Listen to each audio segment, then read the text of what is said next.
Você está ouvindo o Kanshow, o podcast de animes que desafia o destino, episódio por episódio.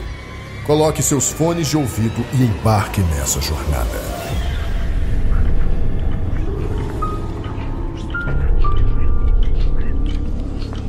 Por anos, Felipe e Nathan viveram uma ilusão. A ilusão da liberdade. O destino não era nada mais do que uma teia de eventos manipulada por uma entidade misteriosa. Deus. Mas agora, com poderes recém-descobertos, os Stands, eles terão a capacidade de enfrentá-lo e encerrar esse ciclo cruel de uma vez por todas. A batalha final se aproxima, nessa temporada de JoJo's Bizarre Adventure.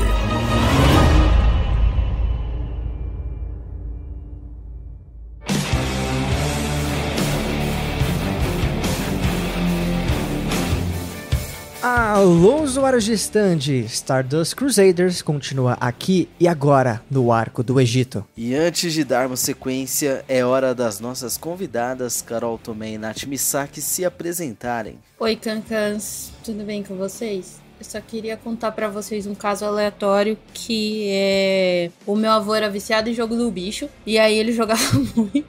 Quando eu era criança, toda vez que a gente viajava pra cidade dele, ele sempre apostava, tipo, os números da placa do carro do meu pai, que ele falava que ia dar sorte. E aí uma vez ele ganhou R$2.000 e aí ele deu R$1.000 pra minha mãe e aí a gente ficou muito feliz. E aí até hoje a minha mãe fala que ela não joga nenhum jogo porque ela sabe que ela vai se viciar. Só queria falar que provavelmente, talvez, se eu jogasse algum jogo, eu também seria viciada, então provavelmente eu não jogo, porque eu acho que é um lance meio de família. E fora esse caso aí que eu queria trazer pra vocês, eu adorei essa dupla de episódios. Eu acho que, viu, quando o Araki quer, ele faz algo legal, né? Que normalmente ele não quer. Vamos! Mas quando ele... sai muito maneiro, mano. Então eu gostei pra caramba. Olá, Cancãs! E eu vou confessar que, apesar de ter assistido pela segunda vez, eu fiquei tão tensa quanto da primeira vez. E foram episódios que me marcaram quando eu assisti da primeira vez, que eu lembro de ter voltado pra assistir algumas partes que eu falei, caramba, eu preciso rever a situação toda aqui, porque realmente eu senti da primeira vez e agora de novo que os Crusaders poderiam se ferrar nessa situação, porque normalmente esperteza, né, não é o forte ali da galera. E na torcendo aí os problemas de ter bicheiro no Brasil, né, com uma instituição não muito ilegalizada também, né, parte Não vamos falar disso aqui, porque senão eu posso ser decapitado. Você pretende pro Rio de Calma Janeiro lá, em breve? Não, né? Ah, detalhe, meu avô é do Rio de Janeiro. É óbvio que é. Não sei se isso... A minha mãe é carioca, mas ele não nasceu lá, ele nasceu numa cidade interior de São Paulo, mas ele cresceu lá. Então, se isso conta alguma coisa pra essa história de bicheiros, é que, né? Mas não é crime, é contravenção. Sinopse!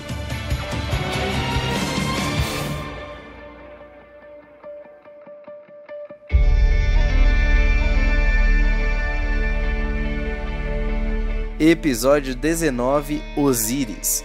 Mal chegamos no Cairo e um dos usuários de stand mais poderosos ataca com truques e apostas. Caberá a Jotaro confiar em si mesmo para vencer contra o jogo do tigrinho. Vamos lá, Carol, eu quero que você diga pra mim em detalhes como que uma cena de 20 segundos do Joseph arfando faz esse episódio ser muito bom. Né? Por favor. Todo seu. Porque se eu vejo qual sofrer, pra mim já é muito bom. É uma grande felicidade. Qualquer homem em posição de sofrimento, de angústia, de nervoso, assim, não sabendo o que falar, ainda mais um homem que normalmente é cheio da razão, me deixa feliz, me deixa radiante, faz o meu dia ser melhor, entendeu? E foi isso que aconteceu. E depois, isso é o que acontece com o próprio Darby, né? Então ele cai no próprio feitiço. Ele basicamente aceita no coração dele que ele perdeu lá no final do episódio, é por isso que ele ganha. Porque o Jotaro não tinha porra nenhuma. O Jotaro só foi apostando. Eu até achei que ele ia apostar a alma do Iggy, eu já tava pronto pro cachorro, né, virar nome de rua ali. Mas não aconteceu, né? Só que igual a Nath falou no começo, eu acho que o que me pegou bastante bastante nesses 2 episódios e fez com que a minha experiência fosse bem interessante foi essa questão do jogo psicológico e essa questão que me deixou angustiada. Eu tava assistindo e eu tava, tipo, nervosa. Eu queria saber o que ia acontecer, como que eles iam vencer um cara, e tudo parecia sempre estar a favor do Darby, seja, tipo, a forma como ele coloca o chocolate, a forma que todo mundo, num raio de quilômetros, é contratado dele pra, tipo, não ter problema. O jogo, que o Jotaro escolhe logo um jogo que ele é muito bom, sabe? Tipo, a porra do gato sendo o cara, sabe? O gato Todo mundo pra vai. roubar. É tipo, todo mundo, tipo, vai deixando a situação cada vez mais angustiante e você percebe, e não necessariamente você precisa de força bruta ou você precisa, né, de um stand muito espalhafatoso, porque se você parar pra pensar, o stand dele é um stand bem discreto, ele pode, tipo, passar por qualquer lugar, né, e conseguir vencer o objetivo dele, né, ter o objetivo dele, sem necessariamente precisar de força bruta, até porque a gente vê que as almas que ele pega normalmente são de civis, né, que ele, tipo, entra nesse culto do Dio e vai atrás dos Crusaders, mas pelo histórico dele, não parece que todas aquelas pessoas conseguiam ver, sei lá, stands ou eram usuários de stand, né, então ele não liga de pegar a alma de civis dessa forma, porque tudo pro próprio Darby é a ansiedade, né? Tipo, é ansiedade pelo jogo, é esse vício, e aí ele acaba se perdendo no próprio vício dele. E, nossa, a cena em que o Jotaro começa a apostar, aí ele aposta a alma do Kakyoin, aí eu, puta que pariu, o Kakyoin tá no hospital e a alma dele tá sendo apostada. Antes ele apostou a alma do Avidol, né? O Avidol fala, eu aposto cegamente a minha alma. Não, o Avidol falou, você quer minha alma, eu te dou, mano. Confio. Aí corta a cena pro médico no hospital falando, você tem pessoas que cuidam muito bem de você ou de outra. Eu aposto a alma do meu marido. Não, ele assinou um papel, Jotaro Kujo. Eu aposto a alma do Kakyoin. E aí, matrimônio, se não né? bastasse apostar a alma do Kakyoin, ele aposta a alma da mãe dele. A mãe dele tá lá, tipo, você morrendo, apostaria assim, a vida né? da sua toda mãe? em outro país. Aquele papelzinho, inclusive, pra ele assinar é essencialmente o Bet Note, né? Você bota o nome da pessoa ali e a pessoa tem a alma Não apostada. dá ideia, mano. Amanhã vai estar no YouTube alguma propaganda de Bet Note. A VTube fazendo Bet propaganda com a pra criança ali. Nossa, Bet que Note. ódio. E tudo nesses 2 episódios, pra mim, foram bons, assim. Óbvio que não posso negar que eu tô meio cansada de a gente nunca chegar. Finalmente a gente pelo menos chegou no Cairo, né? Mas a gente parece que nunca chega na casa do Dio, nunca vê, nunca batalha de fato. Mas eu espero que daqui pra frente, pelo menos, as lutas sejam, assim, mais interessantes e mais bem elaboradas. Porque a gente vê o potencial narrativo que o Araki consegue entregar quando ele quer, né? Tipo, quando ele tem um tempo, quando ele faz uma coisa. E eu acho que isso resgata muito coisas que a gente falou lá nos primeiros episódios, que eu tava sentindo falta dessas referências, que são essas referências pra filmes de terror, né? Que, pra mim, isso pareceu muita referência de filme de jogo psicológico, ou tipo, sei lá, Escape Room. Basicamente é tipo um jogo pra escapar, e você tem que entregar a sua alma, sabe? E não é uma aposta qualquer uma, é uma aposta muito séria. E aí eu gostei que, de uma forma, ele consegue trazer isso de volta pra gente, né? E você, como telespectador, você não consegue piscar. Você fica assim, mano, o que vai acontecer? E aí você vai vendo, no final você dá uma risada, porque você fala, o Jotaro só usou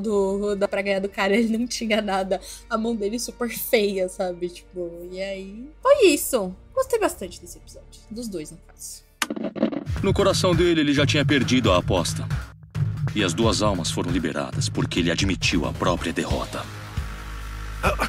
Uma quadra? Ele tava com uma quadra de reis na mão? Jotaro, afinal de contas, quais eram as suas cartas? Eu sabia! Esse cara não tinha nada na mão! Nem mesmo Star Platinum teria sido capaz de trocar as cartas na frente de um apostador tão experiente quanto o Darby. A minha estratégia de blefe e intimidação deu certo, mas a minha mão tava um lixo. O que eu acho interessante pra listar algumas coisinhas que foram bem diferentes desses 2 episódios, né? Em relação aos outros que a gente tem tido nessa temporada, né? É um episódio relativamente realista, porque assim, a gente sai do último episódio com uma foto de onde teoricamente o Dio está, e aí você fala assim, tá, o que você vai fazer com essa foto? E aí realmente o narrador fala assim, olha, no meio de 6 milhões de pessoas, 2 milhões de prédios, eles vão achar esse prédio da foto, sendo que não tem referência de rua, não tem referência de nada, né? E eles estão ali, depois de um dia inteiro procurando tal, tentando resolver as coisas e sentando num bar, perguntando pras pessoas, mas literalmente ali, visivelmente cansados da busca. E cansados também, desesperados, imagino, por causa da pressão de tempo que eles têm pra resolver essa questão. E aí, pra ser mais realista, obviamente, assim que uma pessoa chega e fala assim, então, eu sei onde que fica esse prédio aí, só que vamos apostar pra eu falar pra você, a primeira coisa que o Avidol e o Jotaro percebem é falar assim, você não tá achando isso aí meio estranho? Aí o Jotaro, esse cara pode ser um usuário de stand. Aí você fala assim, finalmente! Finalmente! Um cara que tem umas costeletas que parece capacete do X-Men, fazendo aposta pra você pra falar onde o Jill tá. Não, tá quase na bochecha já o negócio. Nossa, exato. Aí eu falei, então a gente deixou ali aquele ar de história bizarra e colocou ali um pezinho um pouco mais na realidade. Eu gostaria até de aproveitar esse momento pra falar, o Darby é meu personagem favorito dessa temporada, assim, dos vilões e tal, porque ele, primeiro, é o único usuário de stand que poderia ser uma pessoa infiltrada, tipo, ele poderia ser um personagem que tá ali no fundo, tá ligado? Ele não tem nada tirando as costeletas que atraia muito, tipo, ele tá lá no fundo discreto, embaralhando o baralho dele. E o segundo, ele tem muitos trejeitos que realmente convencem, que fazem parte de um todo, sabe? Ele não é um maluco com guiso no cabelo, assim, tipo, que fica herói, né? Tipo, ele tem trejeitos, ele é muito singular, assim, só que meio que as coisas encaixam, sabe? O jeito, tipo, quando ele fala, usa as frases em inglês, tipo, go ahead, Mr. Joester, ou tipo, Guto. E aí, tipo, quando ele começa a ficar ansioso com a questão da aposta, ele pega o chocolate, mas esse mesmo vício em chocolate, na verdade, ele usa como artimanha no processo ali da aposta com o Joseph. Então eu acho que o Darby, ele é um personagem muito, muito, muito bem construído, cara. E ele usa todo o ambiente também, ele usa o sol, ele usa a sombra, ele, né, as pessoas que estão lá, só dele mudar, ele bota o chocolate, aí ele muda a posição só pra derreter o chocolate, ele colocando as 5 moedas de uma vez só. Nossa, mano, e foda. Tipo, num jogo que em teoria é feito por outra pessoa, então como é que ele vai roubar num jogo que, né, ele não sabe como é que funciona? Mas, na verdade, ele sabe, ele usa toda a inteligência e todo o espaço ao redor dele pra poder fazer com que aquilo seja real, né? E falando em realidade, um detalhe muito legal que eu descobri vendo algumas trivias desse episódio é que os movimentos da mão dele de cartas foram capturadas de um mágico de verdade. Então eles fizeram, tipo, quase que não rotoscopia, mas, tipo, usaram de referência direta vários movimentos de mão de mágico. Então, do jeito que ele corta a carta, levanta, joga, é muito realista, porque é, de fato, bem realista. E a Carol falou do stand dele ser meio simples e tal. O stand dele, na verdade, ele é igualzinho ao Lula Molusco bonito, né? Vocês já perceberam? Lula Molusco harmonizado. Ele é o Lula Molusco harmonizado. Com uma mão de ET. Aí ele faz uma gosma e transforma em bolinha. Aquelas mãozinhas de moeda. Então, é ridículo, cara. Mas, e outros detalhes também que eu achei interessante. E, aliás, que eu percebi que só um deles foi o mais diferente de todos, né? Anubis foi o único deus que aparece como deus. Porque a gente teve Bastet, Set, agora a gente teve Osíris. Porra, Osíris também é um baita nome da mitologia. E nenhum deles se assemelha ou tem aquela figura, aquela entidade atrás do stand que simbolize o deus diretamente. É só o nome. Eu achei peculiar ser o Anubis particularmente. Foi esse episódio que me fez perceber, tipo, nossa, escolheram só o Anubis, mas enfim. Mas também tem aquela discussão, o Anubis é o único stand que o vilão é o próprio stand, não o usuário de stand. A gente falou da arrogância dele de não querer se submeter ao mestre, então faz sentido talvez ele ser o único que se apresenta como o próprio stand, tá ligado? O próprio mestre, assim. Então, eu achei curioso só que segue essa temática. E todos os outros deuses também vão ter essa mesma temática. Acho que não é um baita spoiler, assim, é só realmente que o Anubis foi diferenciado. Só tem mais 2, né? Temos mais Horus e Atum, se eu não me engano.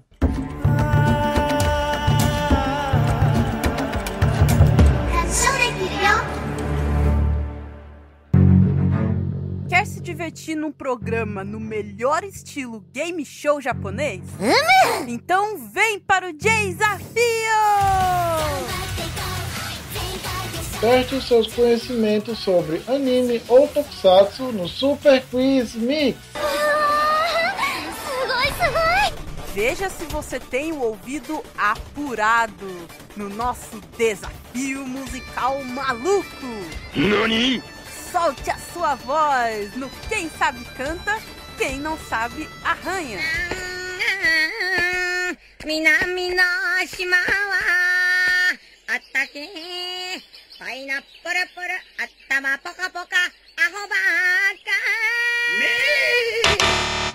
Venham relembrar aquela cena marcante de um anime ou tokusatsu no qual quem como.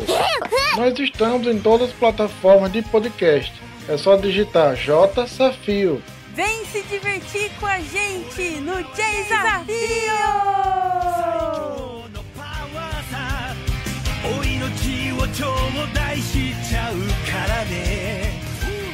ご覧のスポンサーの提供でお送りします。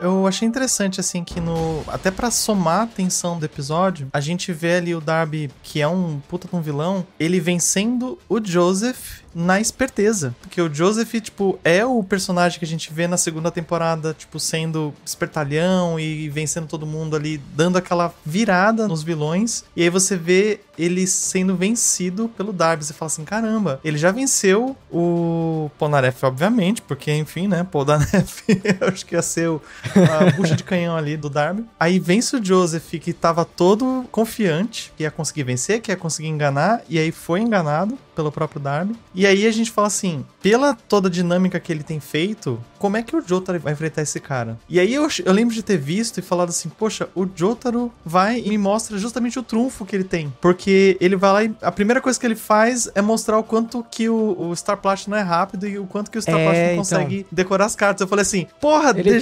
ficava quieto, decorava as cartas e ganhava, mano. Então, ele tem o melhor truque de cassino, ele conta a carta, tá ligado? Aí você fala assim, caramba, como é que ele faz esse negócio e já entrega o jogo logo de cara? E aí, realmente, assim, pra coroar toda essa dupla de episódios, no final você entende que, desde o começo, a ideia do Jotaro era vencer no blefe. Então ele tinha que mostrar que ele tinha esse poder justamente pra criar dúvida no Darby de que a confiança do Jotaro, na verdade, era que ele tinha feito alguma coisa e o Darby não tinha conseguido descobrir o que era. A confiança do Jotaro era burrice. Tanto ele quanto... Minhas cartas não são inúteis, eu não sei quais são, mano.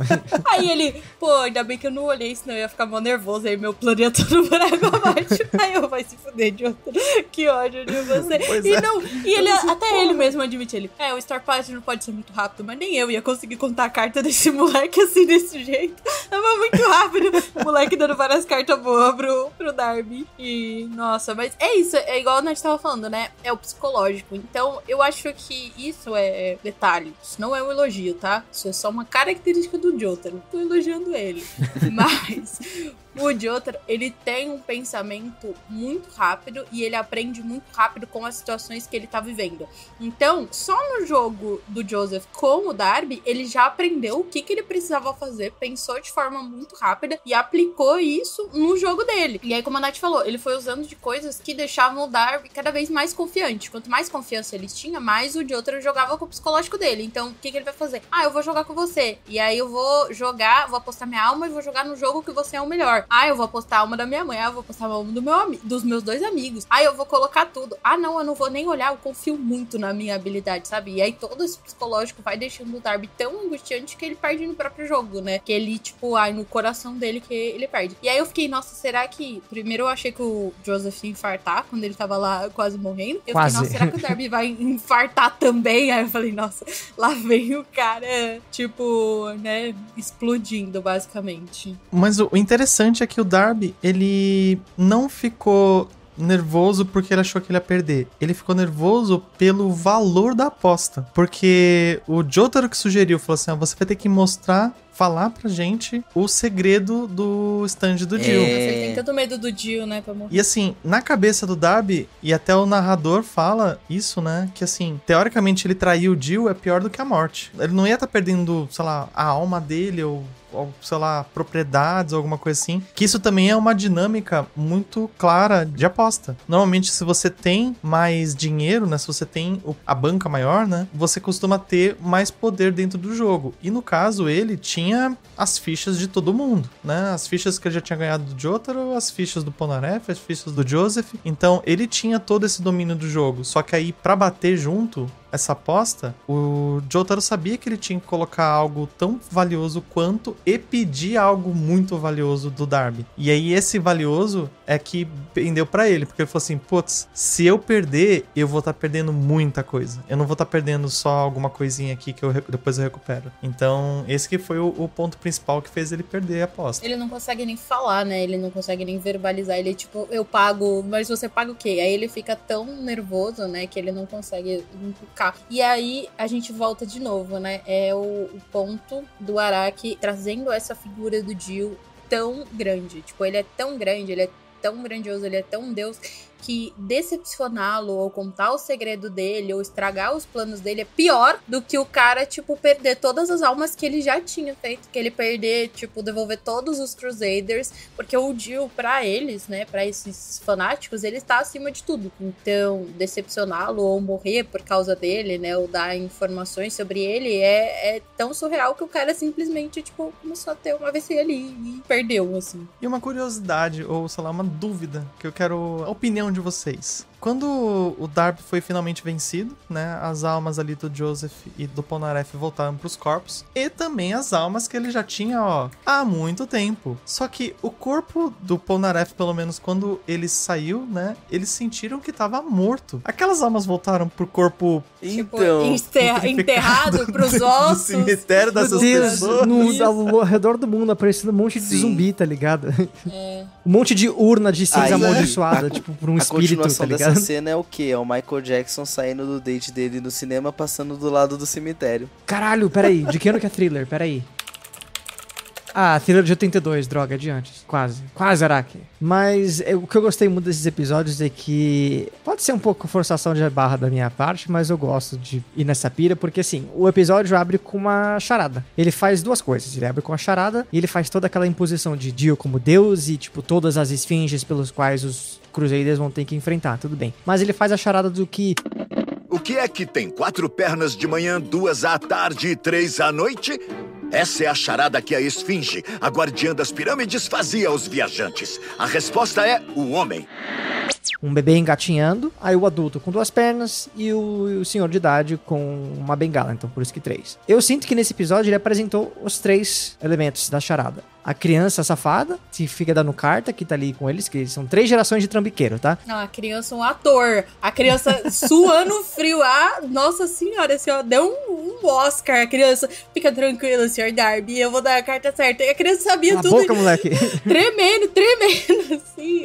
E o Avidon, não, fica tranquilo, menino, é só você dar as cartas, tá tudo bem. O jovem é o próprio Darby e o trapaceiro idoso é o Joseph. São as 3 gerações de sacana ali, tá ligado? Que estão meio forçação de barra, mas é meio que isso, tá ligado? Não, mas eu gostei da analogia, pô, muito boa. Até parece que eles iam colocar alguma coisa nada a ver, completamente aleatória em Jojo. E a coisa aleatória pra mim, na verdade, foi a censura do cigarro, Nossa, né? pelo amor de Porque Deus. a gente passou aí por... Pelo amor de Depois Deus. daquele último episódio lá, que ele tava engolindo 5 cigarros. Eu fumei passivamente vendo o anime, tá ligado? Tipo, eu fiquei com uns anos de vida a menos, assim. Não, e aí que tá. O Jotaro fake pode aparecer fumando cigarro. O Jotaro real, não. Será que é pela idade? Porque Então, eu acho que sim, hein? Polnareff é mais... Não, mas o outro... Como é que é o fake? O Oingo, acho que ele é maior de idade? Então, se ele é maior de idade, mesmo que ele seja cara do Jotaro fake, ele pode fumar, né? O menor de idade não pode. Cara, ele fica aquele tampão. Sério? E só o brilhinho do negócio do cigarro, da cinta e tal. Que, inclusive, muito irado que o Star Platinum, ele aparece por 1 milésimo de segundo, dá um peteleco, assim, do cigarro já acende. Foda. Não, e aí ele fica fazendo isso, né? Aí ele traz a bebida. Onde você pegou essa bebida? O que você tá falando, doido?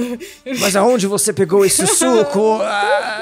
Não, e a outra pergunta, da onde que ele tirou? Beleza, ele tava com 6 fichas no começo só. Tipo, não, de onde que ele tira aquelas fichas tudo?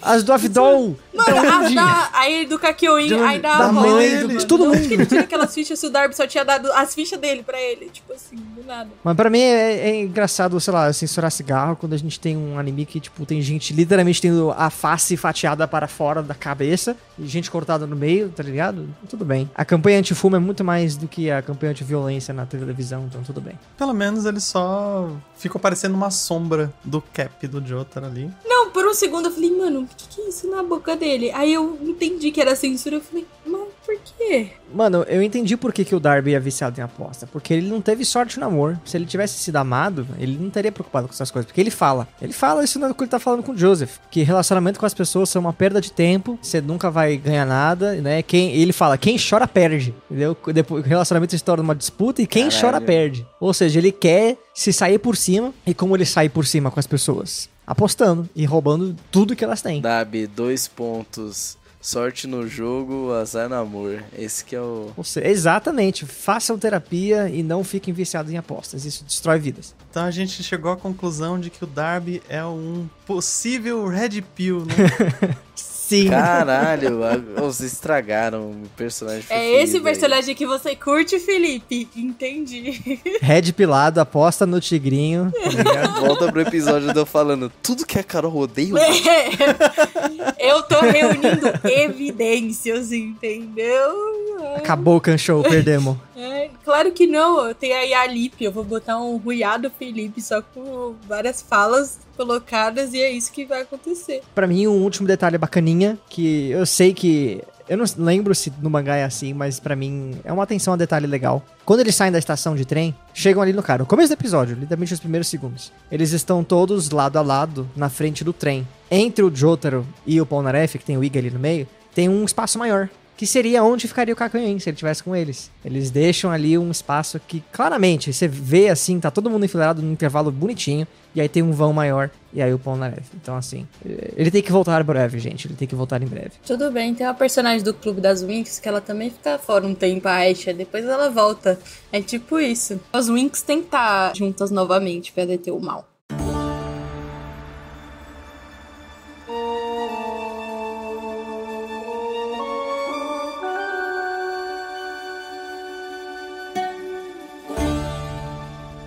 Chegou a hora então de conhecer um pouco mais sobre Deus Osíris com Carol Tomé.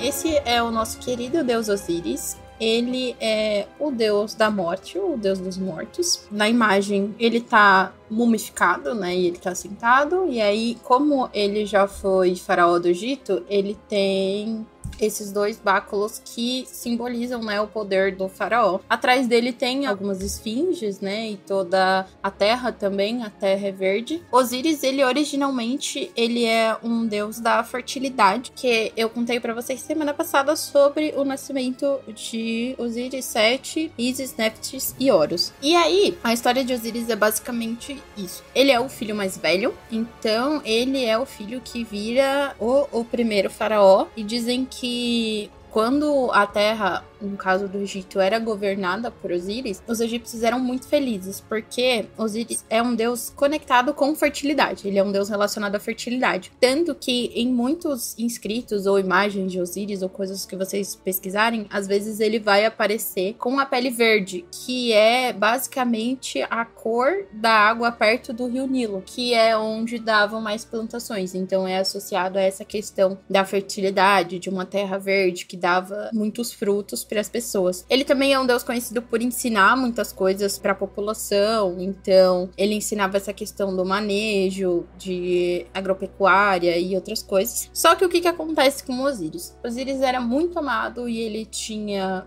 muitas coisas boas dentro do reino dele, e Sete ficou com muita inveja. Então Sete arrumou todo um plano, matou Horus, que era como se fosse o general de Osíris, né, irmão dele. E aí ele mata Osíris também. Só que o que ele faz? Ele mata Osíris e guarda o corpo dele num lugar. Só que Isis, que era a irmã e esposa de Osíris, ela quer trazer o corpo dele de volta. E aí ela encontra o corpo dele, com a ajuda de outros deuses. Só que Sete descobre isso e esquarteja o corpo de Osíris. Então ele esquarteja Osíris em várias partes e pega várias partes e joga por todo o Egito. Isis, junto com outros deuses, consegue reunir várias partes, porém ela não consegue reunir o pênis dele. É a última parte que falta. E ela sabia que Osíris sozinho não ia conseguir derrotar Sete, então ela queria trazer de volta à vida Horus. E aí ela acha uma forma de trazer ele de volta à vida, que é fazendo com que ele renasça como o filho dela e de Osíris. E aí tem uma história que ela consegue achar a localização do pênis de Osíris, só que ele tá no Rio Nilo. E o Rio Nilo era muito conhecido por ter jacarés. E aí o deus Sobek, que era o deus jacaré e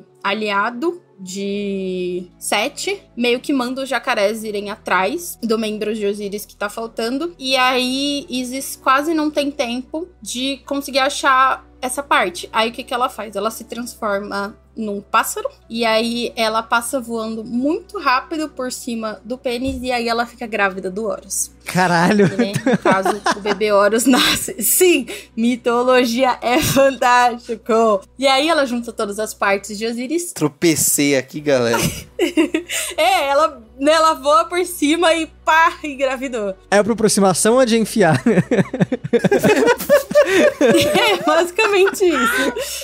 Eu sabia que vocês iam adorar esse momento, eu tava esperando pra poder contar pra vocês. E aí, ela junta todas as partes do corpo dele, menos a parte do pênis, porque o jacaré acaba comendo depois que ela consegue passar por cima. E aí ela revive ele, e ele não consegue voltar como faraó, ele vira deus dos mortos, porque falta uma parte dele. E pra ele voltar, ele precisaria estar inteiro. E aí ele vira deus dos mortos, né, junto com Anubis e tudo mais. Ele é um dos que fica participando lá do julgamento, da balança. E aí ela engravida e aí nasce Horus, né? Aí quando Horus renasce, ele consegue derrubar Sete, mas aí a gente fala disso no futuro. Eu acho Osíris um querido, tadinho. Ele sofre muito porque ele gostava do irmão e aí ele não consegue ver a traição do irmão chegando, né? Ele passa por todo esse problema de ter sido escartejado e depois ele volta e aí ele não consegue mais também ver a terra que ele tanto gosta, porque ele só é direcionado pro submundo, né? Como ele não consegue voltar pro Egito, ele vira um rei dessa parte. E aí sobre o Osíris é isso.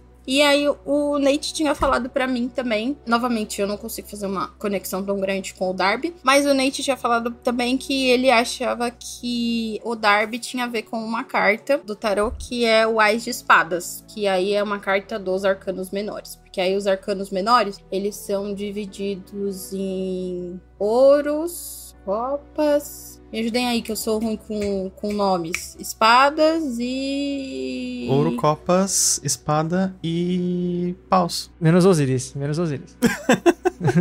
A minha quinta série não aguenta. É esse tipo de piadinha que o cara tem que lidar, entendeu? É difícil pra ele, mas ele é um querido. E aí essa carta que o Nathan trouxe é uma carta ligada normalmente à mente e ao intelecto, mas ela também é uma carta que fala sobre conflitos emocionais. Então, ela é uma carta que simboliza, assim, a lâmina da espada tem dois lados, né? Que é usado ou pra agradar ou pra ferir. Ela é uma carta, né? Que tem uma mão segurando a espada. É a famosa faca de dois legumes. Exatamente. Uma faca que tá segurando, né? E também tem uma coroa com dois tipos de planta caindo em volta dela, né? E é uma carta que ela fala muito sobre a habilidade de enxergar situações com mais clareza, objetividade. E é uma carta que fala sobre equilíbrio emocional e você pensar na verdade e na justiça. É uma carta também que fala sobre sucesso, né, quando ela costuma aparecer, mas que é isso, você tem que ficar em alerta, então sua mente tem que estar equilibrada. E aí o que acontece com o Darby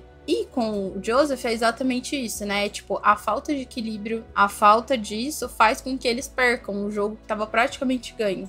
né? Porque eles perdem para essa questão do psicológico, de ter um conflito emocional interno. Igual eles falam várias vezes no episódio, né? O coração dele já aceitou que ele vai perder. Então não tem o que a gente fazer, né? Não vai mudar o fato dele colocar ou não a moeda, dele jogar ou não as cartas, né? O emocional dele já tá abalado, ele já sabe que ele vai perder. E aí foi isso, esses dois significados, assim, eu achei bem interessante, porque a gente não tinha falado de nenhuma carta menor até agora, porque são muitas cartas, né? Então, às vezes, trazer vários significados delas é meio complicado. Mas eu acho que essa carta que o Nathan trouxe combina mais com o Darby do que o próprio Osiris, né? Não sei se pela história ou pelo que eu falei deles, vocês conseguiriam conectar alguma coisa. Pelo Osiris, nem a pau. Piadas sem querer. Mas... Que ódio.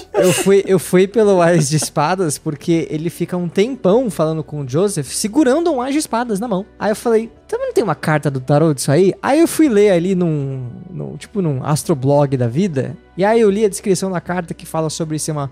né, pessoa centrada, racional, ter a clareza da mente, né, essa questão da força representada pela espada, né, essa força da mente. Eu falei, poxa, de fato, pra ele ser tão sagaz em enganar os outros, não transparecer, pô, em situações super arriscadas, que é apostar alma e o caralho, você tem que ter uma baita de uma força mental, assim. Então eu sinto que nesse aspecto foi bem mais superficial mesmo. Eu vi ele segurando a carta e falei, talvez seja, e meio que dá pra fazer uma relação com isso. Eu consigo pensar numa relação por Osiris também ser um deus ali do submundo, da morte, né, e tal. E o poder do stand ser capturar as almas, né, porque teoricamente o poder do stand não é aposta, né, quem aposta é o Darby, mas o Darby coloca as pessoas numa situação tão desesperadora, né, e tensa que fica vulnerável para o stand capturar a alma das pessoas. Inclusive, até uma coisa que eu tava pensando, será que realmente se matassem o Darby, as almas não voltariam? Porque, teoricamente, foge do padrão de stand, né? Tipo, se você matar o usuário, se você derrotar o usuário, o poder deixa de funcionar.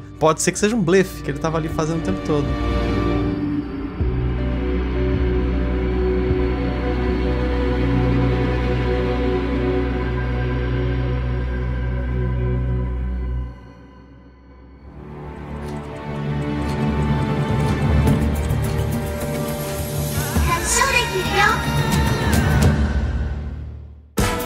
É isso aí, embaralhem suas cartas, rolem seus dados e open the game! O Kanshou do Bilhão está começando!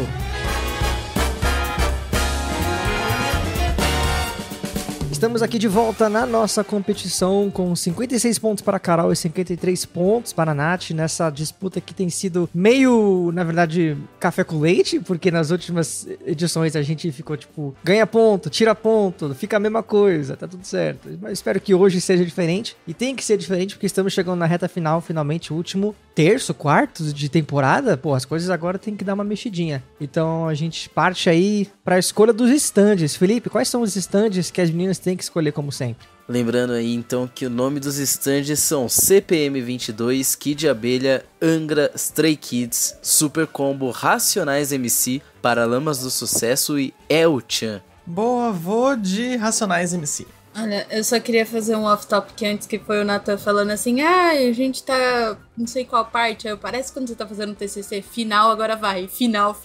Esse é o final mesmo, não tem outro. Prometo, final, juro, editado, versão 3. Enviado, a gente assim... Eu lembro da pandemia, quando eu tava fazendo um trabalho de extensão pra faculdade, eu mandei pro Nathan, socorro, era nome do episódio, _ V11. Vamos lá, então começamos aqui nas questões fáceis. Número 1, número 2, Nath, você que tá atrás tem a vantagem hoje. Vamos de número 1. Número 1 diz o seguinte, qual é a página que o Darby abre quando ele tá mexendo ali no livro da mesa de jogos? Letra A, 538. Letra B, 540. Ou letra C, 556. Letra C, 556. Correta resposta, letra C de certo, 556. Carol, então aí, valendo um ponto, essa questão fácil é a número 2. Em quantas partes Dobby separa as almas de Joseph Polnareff? Alternativa A, 4, B, 6 ou C, 8? É B, 6 partes. 6 partes, correta resposta. Olha só, hoje vocês estão indo que bem, hein? Vamos aí. Eu tentei dar uma facilitada, tá? Todas as coisas são diretamente dos episódios, sejam faladas ou só mostradas, ou os dois. Então, assim, espero que hoje pelo menos dê um grau aí. Vamos lá, Nath, número 3 ou número 4? Questões médias valendo 2 pontos. Vamos de número 3. Número 3 diz o seguinte: qual é o dia que o Darby venceu o Stephen Moore nas apostas? Letra A, 22 de setembro. Letra B, 11 de outubro. Ou letra C, 7 de novembro.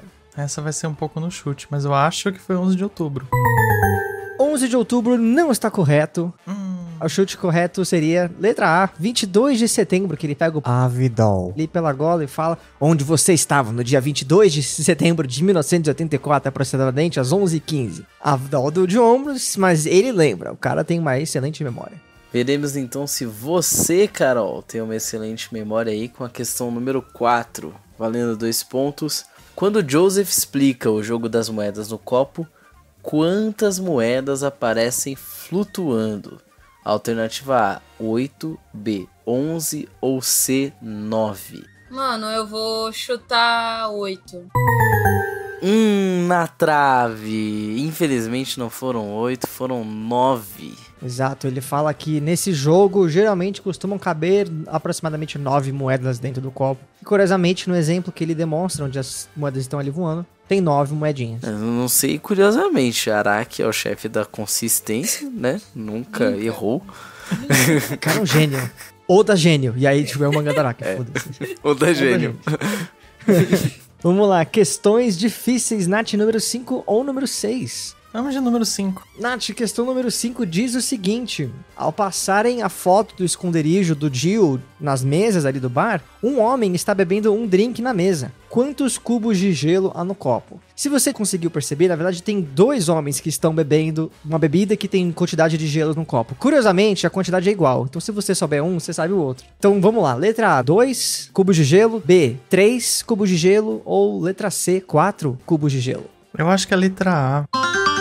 Corretíssima resposta. Letra A, 2 cubos de gelo. Não, eu falei assim, eu acho que é 2 ou é 3, mas vai saber, né? Exato, e você soube no final das contas, ganhando 3 pontinhos da questão. Carol, vamos ver aí então se você fecha com glória esse Can-Show do bilhão com a pergunta de número 6, valendo aí 3 pontos. Quando Jotaro fala as cartas do baralho, qual é a terceira carta mencionada? Alternativa A, Rainha de Ouros. B, Ás de Copas. Ou C, 7 de Ouros. Eu não tenho a mínima ideia, eu vou chutar B. B, de boa sorte na semana que vem, porque foi Rainha de Ouros, alternativa A. Exatamente, não ganhou o pontinho e olha só que era o cenário que eu estava esperando, porque agora temos uma pergunta bônus, valendo quantos pontos? Vocês decidem, porque eu quero saber quantos pontos vocês querem apostar na pergunta bônus e quem acertar leva todos. Se ninguém acertar, fica elas por elas.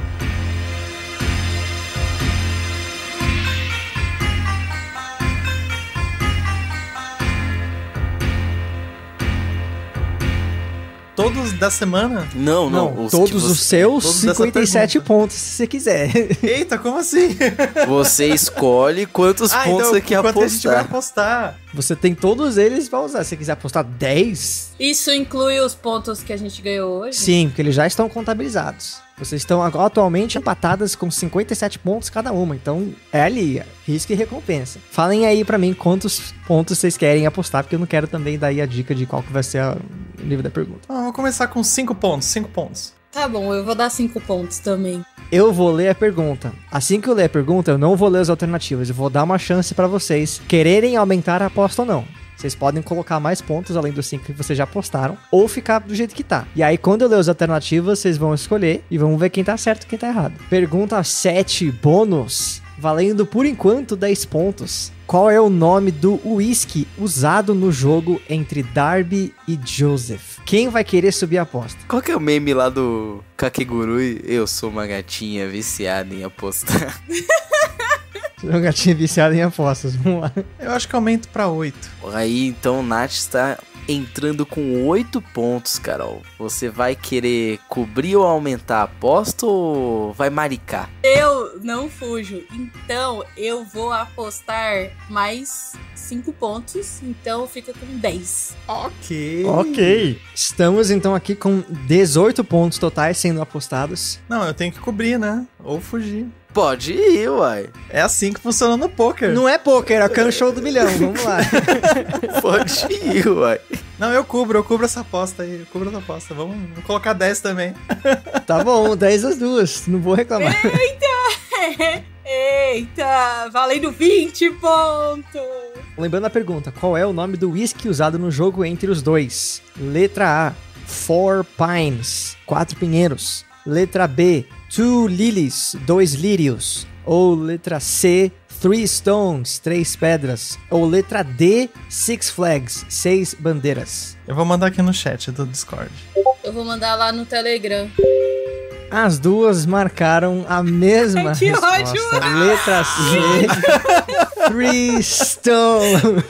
Ai, que ódio, mano, não acredito. 3 Stones. Caramba. Não é a resposta correta, mas as duas não perdem 10 pontos. Perdem 20? Mentira, mentira. Fica com a banca, seus otários. A resposta é 2 Lilies, 2 lírios. Tem uns frames que dá pra ver que tem ali as florzinhas e o nome do whisky. É bem difícil, tem que pausar na hora certa, mas dá pra ver sim. E eu fui até pesquisar, não é um whisky que existe, mas Six Flags é o nome que existe, é o nome de uma rede de parques de diversões dos Estados Unidos. Eu podia muito bem ter colocado Four Seasons, que também é uma rede de hotéis dos Estados Unidos, eu podia ter usado com o número, mas tudo bem. Five Guys. Vocês não perderam nada da aposta, a aposta mais segura que eu já vi na minha vida, mas é hora de contabilizar os stands. Vamos lá, Nath, você selecionou aí o Racionais MCs. Então, se você acertar a mesma quantidade de questões que a Carol, você dobra os seus pontos ganhos. Se não, perde 3. E no caso que tivemos aqui, Nath, você perde 3 pontos. Ficando com 54 no momento. E você, Carol, selecionou o stand Kid Abelha, que diz o seguinte: se o seu oponente acertar somente a questão difícil, ganha 3 pontos, se não, perde 1. Que não foi o caso, a Nath acertou também a questão fácil, não apenas a questão difícil. Então, Carol, você perdeu 1 pontinho, no caso, ambas perderam pontos hoje. A Nath continua ligeiramente atrás da Carol. Exato, estamos encerrando aqui com um placar de 56 a 54. E as apostas só vão aumentar daqui pra frente no Can Show do Bilhão.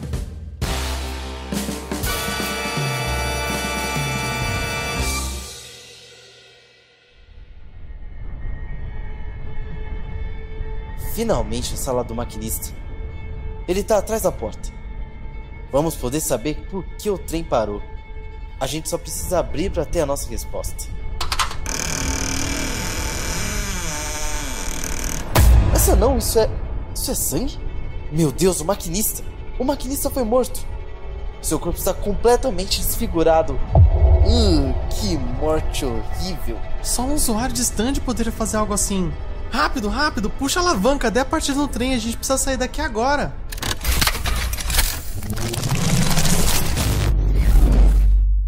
Nath? Alô? O que foi isso? Eu mexi na alavanca e de repente eu não tô na sala do maquinista. Parece que eu fui transportado para um vagão aleatório. Ué, mas nossa, não tem ninguém aqui. E cada vagão é igual. Isso com certeza é a habilidade de um stand. E para me ajudar, você tem que seguir o Can Show nas redes sociais em @CanShowPodcast no Instagram, Twitter e TikTok. E se você puder, apoie essa jornada em apoia.se/CanShowPodcast, com a quantia que couber no seu bolso. Não esqueçam de assistir aos próximos episódios de Jojo, pois nós estaremos lá.